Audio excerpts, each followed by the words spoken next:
কন্যা সন্তানের বাবারা সত্যি কি জান্নাতি হবে?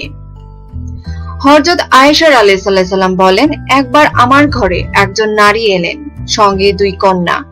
ওরা ক্ষুধার্ত। তারা আমার কাছে সাহায্য চাইলো। আমার কাছে একটি মাত্র খেজুর নারীর হাতে এগিয়ে দিলাম। সে 2 কন্যার হাতে ভাগ করে দিল। তার মুখে কিছুই দিল না। নারীটি নিয়ে চলে গেল। এমন সময় আল্লাহর রাসূল সাল্লাল্লাহু আলাইহি ওয়াসাল্লাম ঘরে আসলেন। আমি ঘটনাটি নবীজি সাল্লাল্লাহু আলাইহি ওয়াসাল্লামের কাছে বললাম। তিনি বলেন, যে বাবা মা কন্যাদের ব্যাপারে সমস্যার সম্মুখীন হয় এবং তাদের সঙ্গে উত্তম আচরণ করে, বিচারের দিবসে এই কন্যাগণই তার জন্য জাহান্নামের আগুনের অন্তরায় হবে। মহানবী সাল্লাল্লাহু আলাইহি ওয়াসাল্লাম আরো বলেছেন, যার কন্যা সন্তান আছে সেই কন্যাকে জীবিত কবর দেয়নি, কন্যাকে দিনহীন ও লাঞ্ছিত করে রাখেননি, আল্লাহ তাকে জান্নাতে স্থান দেবেন।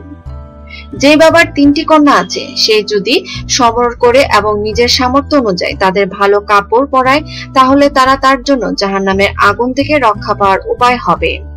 রাসূল কারীম সাল্লাল্লাহু আলাইহি ওয়াসাল্লাম আরো বলেন, যে ব্যক্তি 2টি কন্যাকে বিবাহ শাদী দেওয়া পর্যন্ত লালন পালনের দায়িত্ব পালন করবে, আমি এবং সেই ব্যক্তি কিয়ামতের দিন এভাবে একত্রে থাকব। এই বলে নবীজি নিজ হাতের আঙ্গুল মিলিয়ে ধরলেন।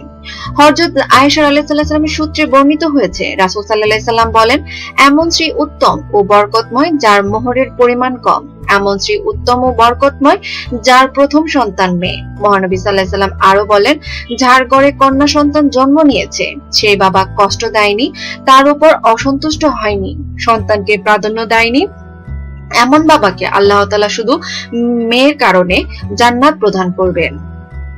নবী করিম সাল্লাল্লাহু আলাইহি সাল্লাম আরো বলেছেন, যে ব্যক্তির 3টি কন্যা সন্তান আছে, বাবা তার কন্যাদেরকে ধর্মীয় জ্ঞান শিক্ষা দিবে, আদব কায়দায় শিক্ষা দিবে এবং যত্নের সঙ্গে লালন পালন করবে, কন্যাদের উপর অনুগ্রহ করবে, সেই ব্যক্তির উপর অবশ্যই জান্নাত ওয়াজিব হয়ে যাবে।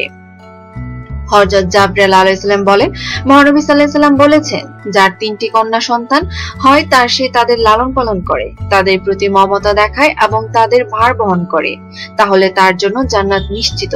প্রশ্ন করা হলো, হে আল্লাহর রাসূল, যদি 2 জন হয়? নবীজি বলেন, 2 জন হলেও।